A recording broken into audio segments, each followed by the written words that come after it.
Welcome to the Silhouettes of Success podcast with your host, successful entrepreneur, broker, and business mentor, Amber Weitzer.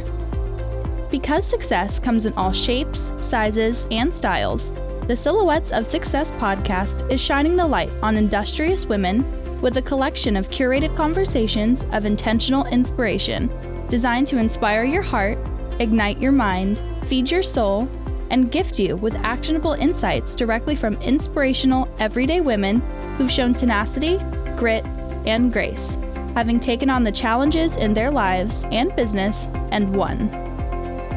Remarkable, down-to-earth, and relatable, Amber and her guests will share with you uplifting and extraordinary real-life success stories, motivational ideas that just might help spark something within you.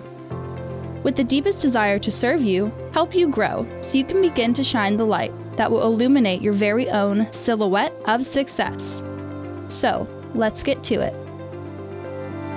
Welcome to the Amber Weitzer podcast, Silhouettes of Success. Today, I'm delighted to talk with the phenomenal and dynamic woman, and she has one of the most radiant and accomplished silhouettes of anyone I know. With her extensive and worldly experience, she embodies all of the qualities, skills, and talents to help provide you with the motivation tools or inspiration to get you one step closer to your goals and dreams. So please help me welcome Reggi Sturns-Kemp Consultant, fourth-generation entrepreneur, speaker, and philanthropist. Hello, Reggi. Hello. How are you today? I am so excited to be here, and I am well. And I'm excited because we're in this season of COVID, and the last response I had from you was a little note saying coffee soon. So this is our coffee soon. Oh, yes, absolutely. Absolutely. I know everyone is ready to get back out. So thank you for taking time. Reggi, I'm so excited to visit with you as you share your silhouette of success story with us. So once again, welcome. So Reggi, let's help illustrate your silhouette of success for our listeners. And it's my understanding that you are the recipient of some very impressive accolades. Would you like to share some of those with us? Well, you know what? Over the last 20 years, I have had the distinct pleasure of being a husband and wife duo, right? And so, as a result of that, we were able to accomplish some things in building a business that his father had started years ago. And when we married, I owned a design company. And then in, 2007, 8, things kind of went crazy in that industry of mortgage and building and all that. And so I put all my efforts into leadership and managing a cleaning company. And we did very well. And as a result of the growth and the moving into different markets, I was recognized by Forbes. I was one of the great women of Texas. Also, Inc. 500 did a spread because we were a part of the Inner City 100, which are companies that are in inner cities. So anyway, I was able to accomplish a lot, but now it's a new chapter of my life, and he made decisions that didn't go along with the decisions that we had come up with and talked about when we married. So now I'm about to do this thing solo. So it's new and different, but I'm excited. Oh, wow. Okay, so I'm glad I was recording this because I was trying to take notes and overly impressive. That is just so exciting. And wow, Yeah. what a journey so far. And I know you're just getting started. I am, and in a way, it's interesting. It's different because you're when you've been a partner for so long. But I am excited, and it's new and different. And every day, I'm up for the adventure. Every day. Oh, it is amazing. I love it. So in addition to all of those amazing things that you've done, you are currently creative director and construction consultant for Acclaim Design and Development. So tell us about Yeah. that. So that's a relaunch. That was the company that I owned and operated when I married years ago. And I did it and I loved it. But the reason why I created the company was so I have a business degree, and I went back to school when I was older for a design degree. So I went to the University of Oklahoma College of Architecture. But returning into the workforce, I knew that I could not make as much money coming in at entry level designer as I could, because I just left the business world to go back to school full time. So for 3 years, I took the time and I took jobs that allowed me to really examine the industry and what was needed in the industry. And at that time, I identified that construction consultant was really key for people who were building homes that were like 10,000 square feet and above, which is kind of considered high end, because there's so many details that a homeowner has to know when they're building a home of that caliber. And the builder's good and the architect is good, but they just weren't all that detailed, right? So you'd have countless conversations with them, but nothing was really recorded. And I would notice in between of a really big build job, there would be these disagreements, but all of it was a result of poor communication, no sense or understanding of the benefit of technology and how it can help in those situations. Nothing was really being tracked. I mean, there were things being tracked, but not things that were comprehensively. Everything just seemed to be so fragmented. So at that time, I put together a system, but now that I'm entering into that realm again, I've perfected the system and I'm going to copyright the system, so that it could be something that I can sell to other designers to make sure, whether it be a designer and or just a homeowner that wants to do it themselves. But then that way they really are able to achieve the home of their desires and their dreams. Because oftentimes they'll get in the middle of it and they're like, oh, well, I told you that. And they're like, oh, well, it can't be gas now because we should have done that in the rough. So just little details just were overlooked. It is a huge shift and a missed opportunity all of those years for those that have gone through that process and look back and think, oh, because you always reflect back, oh, I wish I would have done this, or we should have moved this here, shifted this, or this Yes. wasn't included. So that is phenomenal. It truly is. And it is a gap that you are about to fill big time. And in everything you said, Amber, was and it would just hurt me during my investigative stage, because I really didn't know what I was going to do in the world of design, but I am understanding and flushing out processes is something that I do well. Well, I hear it in your voice. Yeah, I'm excited. Oh, such exciting times for you.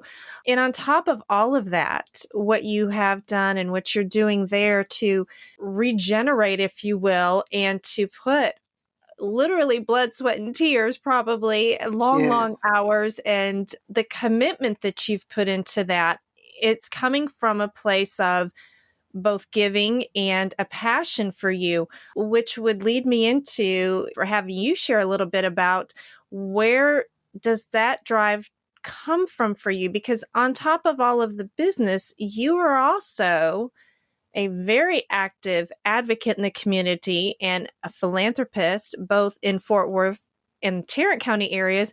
But I'm finding out also abroad, and that's remarkable. So, where does that drive come from? Well, for one, I don't have any biological children, for one. And I think somewhere deep inside, there's this thing of legacy. And I think, okay, well, what will my legacy be if there's not, someone that is of my bloodline? And so that has always been, it's not at the forefront of my mind, but I do believe it's there. I've always seen my family give back, so I really don't know anything other than that. But as I gave as a married person and as I continue to give, I've always wanted to make a difference in the lives of young people so that they don't have to wonder. I want them to know early on who they are. And regardless if they have an active mom or active dad in their lives, we all are sent here on purpose. And so I love to travel. So as a result of some of the traveling and some of the ministries that I've been a part of, they've always been global givers or participated in things in Africa or in other countries. It doesn't just have to be African countries, but they've always participated. And as a result, I have, whether I've actually flew to certain places or not. So that allowed me to do things abroad. And then locally, we had an organization for young men. I am on the board of the Texas Women's Center, and I've just always given. That's just who I am. Well, it's very evident. You do radiate. And I'll share with our listeners the first time I really met you, you walked in and I was just immediately, I said, I have to go say hi. It was just this magnanimous pull to you. So I see that in you and I know others see it, but more importantly, they feel it and they may never see you, but they feel it and they benefit from your heart and then the place that you're coming from. And it's amazing. You know what? I just have to say thank you for that compliment. Sometimes you don't know how to take compliments because no, you don't ever see yourself as somebody else sees you because you're the one doing the work, right? So I just take it as a compliment and I'm very grateful and thankful because I do like to feel like I'm approachable. But as a businesswoman, sometimes I feel like I have so much on my mind. I'm like, okay, well, does my face look like all the things that I'm sorting through in my mind? So you never know. You never know. But my intent Right. is to radiate a sense of warmth. That is what I'd like to believe I do. Yes. Well, believe it because it's true. So, Thank you. so tell us a little bit about what a day in the life for you looks like once the alarm goes off and the workday kicks in. What does a day for you look like as you are diving into all of this greatness that you're in the middle of? Well, you know what? I I am beginning to accept who I am. I think for a long time, when you do and you operate differently than some of the people around you, and not that they're not operating in their own greatness, everybody's just different. And I'm clear that I am a visionary. I have struggled with who I am for a long time because I just didn't sit and talk to a lot of other people that are like me. But I'm coming to accept who I am. So now I have to get up and really pray and seek God for what I'm to do today. Because when you're going through a lot of life changes like I am at one time, closing one business, getting a divorce. I mean, COVID, there are a lot of life changes going on within my life at this time. But I had to believe that if it's something that's happening, it's meant to happen. And I always want to feel like I'm coming out on top. And I can't come out on top if I'm operating in a state of bewilderment or depression, right? So every day I get up, I worship and say my prayer and exercise. And I try my best to drink a lot of water, okay? That, important. And water is one of them to your body. I am over 50 now, right? Yes. And that is very important. And what I eat is very important. So, really, just waking up and keeping at the forefront of my mind the importance of prayer and eating right is critical. It's critical to my day and also what the rest of my life looks like because I want to have the energy to do the things I see in my mind's eye, right? Age doesn't define you. It's the state of your mind and what you believe you can do and achieve, and then your body, what your body can handle. So I want my body to take me every day I'm here on earth. I want to have the energy and be in my right mind. That is so powerful. The ability for you to have the clarity just to accept and find out and be at peace, but to have, like you say, you are a visionary, but to have the vision to know what needs to be done so you can do what you're being called to do. And, Yes. as we call those, recently as I read a wonderful book and I can't think of the title right now because I was too busy taking all of these points. So I can't take credit for this, but God-sized dreams. Yeah. Um, and wow, that's amazing. So with that, we hear so much about the why factor, and you shared a lot, I think, that could kind of, we could circle back and answer that question. But I'll give it to you. Is that your why factor? Because put it all together, what is it, a calling to you? Is it the legacy you mentioned earlier? Is there another why you're doing what you're doing? Do you know? You know what? I think for me, I have always sat in and around older people, whether it was my grandparents, whether it was my parents, and then even I feel like it was a privilege, but as my father was building businesses and being in partnerships with his brothers and, going from one business or one investment to another, I've always, for whatever reason, had the opportunity to be in those spaces. And so, and I look and see what my great grandfather accomplished at a time when they considered it right after slavery or a difficult time, right? But when I look at the things he accomplished, I think to myself, well, what am I doing? Like, Right. I don't know. I don't feel like Yes. I don't Yes. have so many things that are barriers for me, but Sure. yet I still, and so I hate to think that I'm like totally comparing myself because I don't wake up every day, upset because I haven't achieved what he achieved.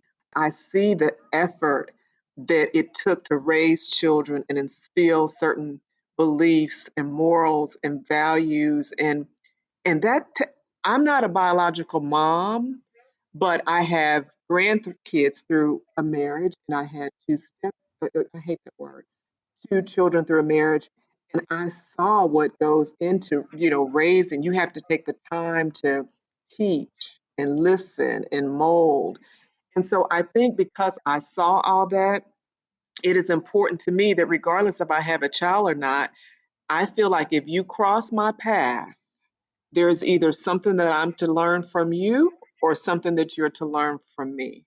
So I try to be very aware of that. And in that, I do want to leave a mark. I don't want to feel like I was here and accomplished nothing or didn't leave anything for somebody to remember me by.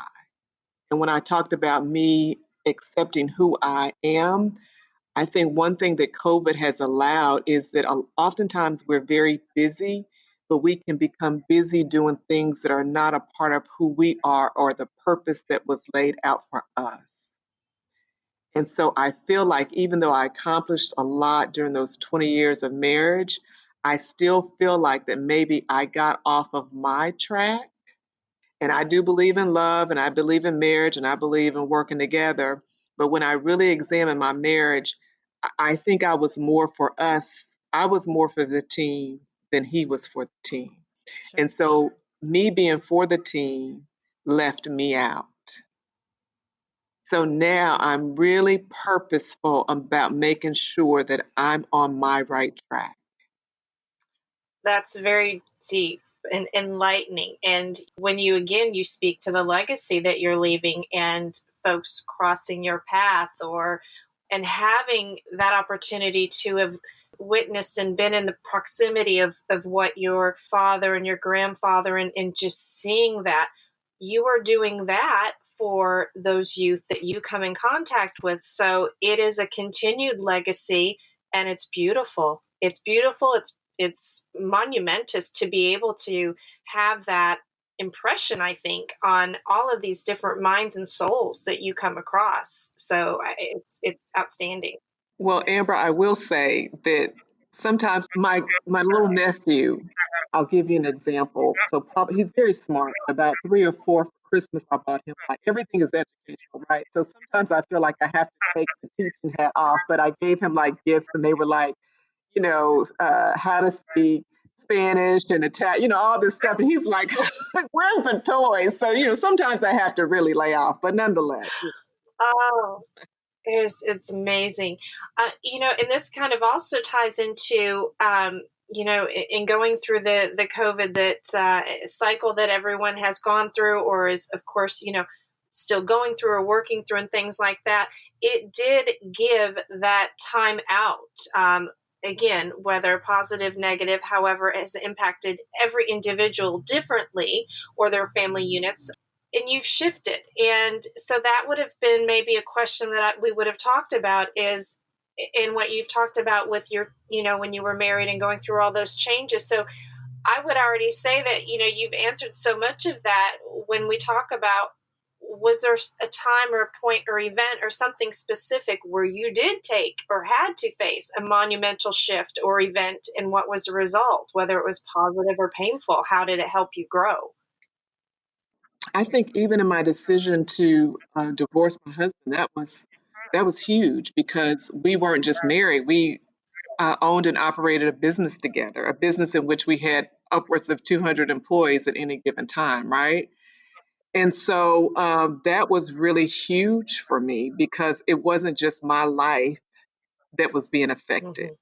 And so, and I think that's why it took me so long to make the decision that I made to leave. But I will say this, once I made the decision, it was as if everything opened. Now, granted, there's still challenges even as I speak, but I absolutely know that God worked it out then and is still working it out. But once I, uh, so just maybe two or three snippets, put the business on the market. Then we couldn't sell the business because of his behavior. And then so I really had to go to each client and have a sit down. And that is not difficult, but those are like real conversations, right? Like real conversations. But if I have to say anything, every conversation that I had in the beginning, in the middle, or in the end, not all of them said either I have been there or, like the support that I got from every client, Yes. I couldn't have imagined it, Yeah, right? you are not alone. Right. I mean, tears are coming to my eyes as I think Yes. about it. So, what that just told me is that no matter how difficult you believe a situation is and how you don't see your way out, sometimes we need to stop looking Mhm. and just do what we know is in our heart to do. And every time we take a step, God is going to meet us and give us, whether it's the resources, the knowledge, the understanding, the peace, whatever it is, as we make those steps. If you never make the steps, yep, it's hard. 'Cause you're not in obedience. It's just being obedient and doing what you know you need to do, whether it's a marriage, a divorce, you're married and your children are being molested, just everything. If you know in your heart that there is something that you are to do, I say do it and don't delay. Wow. I love that. I love that. Oh, goodness. You have given more than I would have ever expected on this. I am enamored with you. If that's even possible to be more. I'm just so honored to know you on a personal level, but deeper now. So, Yeah, yeah, so let's kind of shift a little bit and let's talk about you and what inspires you, maybe a favorite book or favorite author. What inspires you? Who do so you follow as far as maybe leaders or coaches or mentors? I think it goes in waves, right? Oh, so sorry. I was looking for the name of this author, but there's a book called Visionary, and it's by Tony Rogers Jr., right? Because I told you I struggled with my sense of vision. I sometimes I see things and and I'm not talking spooky things. I'm just saying, like within the cleaning industry, it wasn't regulated, and I came up with this whole nonprofit, and I mean, but and I was like, well, why would I do that? And he's like, there's nothing that regulates the industry. So sometimes I get things and I just feel like, wow, little old me. It's not about me. Everybody's sent here on purpose. So that book helped me to understand processes that I go through in my mind and figuring out certain things. So Visionary is one book that's really good, and it's a short read. So I often listen to it over and over, right? And then as far as one of the simplest business books I've met, and not met, but read. And I say simple because sometimes you read business books and then you have to reread it to make sure you do it, or it takes you forever to implement some of the things that you've read. But Traction was a really good book for me. And it was a simple read, but then I started applying those things immediately. And as far as I'm not really a fiction reader. I do biographies and self help, but I'm not really fiction. And as far as ministerial things, there's a lady by the name of Dr. Cindy Trim. And I like a lot of teachings, but I really like hers because she really speaks to the innovator in me, the entrepreneur in me. And she has a book called Hello Tomorrow is the book that I'm reading by her now, but she has other books. But this particular book, it has, everybody does these little vision boards, or at the beginning of the year, you do your, what I want my year to look like. Well, she does this whole 20-year vision. And so right now, I'm working on my 20-year vision. And if I tell you, you learn how undisciplined you are when you're working on a 20-year vision, I'm like, oh, help me, help me, help me. But again, sometimes we think that we're really where we need to be until God takes us to this next place. And you're like, oh my God, like it's just a whole new place and space and realm. So anyway, I'm working on a 20-year vision, and that book is Hello Tomorrow. And the meat of that book, the whole book is good, but the meat of that book that I'm utilizing right now is in chapter 9 through 12 or something like that. So building a business and also doing my vision board for my life.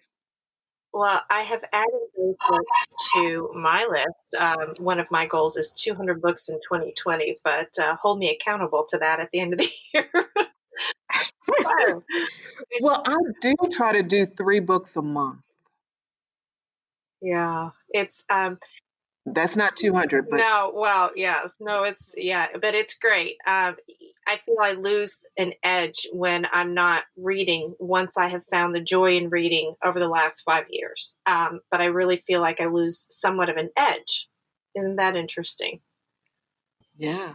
But I agree with you on that, though, Amber. I think reading keeps us relevant and aware of all the things that are going on. Yeah, dig deeper, and it's definitely enlightening. And I think I've become a career learner later in life. So Yeah, me yeah. too. Well, a Me too. couple more, some fun things. How about how do you relax and unwind? Anything? What do you like to do and enjoy? Oh my God, Amber, now you know I love to travel, but with COVID, I haven't really been traveling. So it's like when I say the simple things now in life, the simple things, I do love to cook, but I love garden fresh foods. So whenever I get a chance to go to a garden, I'll go so that I know I'm getting fresh vegetables. And or I don't eat meat that much, but if I eat meat, I try to go down to Burgundy's. I exercise, and a little fun thing. My little neighbor, I live in just there's 5 townhomes, and I live in one of them. And my little neighbor, not my little neighbor, but my neighbor, which I love neighbors. He has one of those outdoor movie screens, so I love to go outside and watch a movie from my rooftop to his. So that's Fun. my pleasure during COVID. Yeah, Oh, that sounds I'm not a big. fun. I'm not a it really is because I'm not really a TV watcher or a movie watcher because I prefer to be reading or doing something business related. But that's been my fun. I just go sit out and take me some tea or coffee or whatever and just enjoy. Well, that is it's a joyful. It's more of an experience, you know. It's not just turning on the TV. It is an experience opportunity. So good for you. How very cool. Well, Reggie, it has been absolutely delightful, immensely inspiring, and as we wrap up our visit today, in keeping my promise to share intentional inspiration, please share with our listeners if you have a go-to piece of advice. If you had one thing to share, what would that be? You know what? I think over the last past year, what I have learned is everybody's perspective is different. And you really need to be clear about who you are. And if others don't line up with who you are, maybe you don't need them in your life. So you have to examine, are they here to stay? There are 3 categories. Are they here to stay? Are they, there just to teach you something for the moment? Or you know just what that thing is. And again, if it doesn't line up, then don't try to make something into something that it is not, whether it is a relationship, be it business or whatever the relationship is, specifically if it relates to a personal relationship where you enter into covenant with somebody. If it doesn't line up with who you are, just don't force it. Just be patient with yourself and with the process. That is profound. um, and it's something that, yeah, wow, because perhaps you weren't at that point where that made sense to you, and Right. again, the whole goal of this podcast is to share all of these different stories and help someone just hear a morsel of something that might be something that they can turn around and use to help better themselves. And I have to say that there's so many morsels that you have shared. I am just so honored, truly am. So with that said, Reggi, where can our listeners go to find you and support you in your continued success? Well, you know what? I would love for everybody to go to acclaimdesign.com, ACLAIMDESIGN.com. And they can click on the contact section and they can ask me whatever they want to ask me. And of course, I'm on Facebook, which is just Reggi Kemp. And they can find me there. But if they have questions or if they're building or, whatever, I am available to chit chat. I am. Well, that is very generous of you. I might have to take you up on that too. Yes. Well, you do it, Amber. I always welcome your phone calls, texts, whatever it is. And I love your mom. We cannot end this without saying hello to your mom. Oh, you know what? Treasured, cherished memories without a doubt. Without a doubt. That was a great time, wasn't it? It was. It really was. Reggi, thank you so much once again for sharing your time with us, your depth of experience, and of course, your silhouette of success story. It has been a genuine pleasure. Thank you. I enjoyed it. I look forward to listening to it again. Thank you for joining us on this episode of the Silhouettes of Success podcast. If you enjoyed the show, make sure you subscribe so you automatically get new episodes, and we'd love if you left us a review. We'd love to keep you in the ripple of support flowing and encourage you to pass on the light to help illuminate another's silhouette of success. So, please share this podcast on all your socials. Amber would love to hear from you, and you can find her on Facebook, LinkedIn, or head over to amberweitzer.com to reach out. To find out the latest ways to inspire your heart, ignite your mind, and gain actionable insights, subscribe at amberweitzer.com. The Silhouettes of Success is for those women who want to illuminate their success in life and business and pass it on to support others. We are honored and humbled that you've tuned in.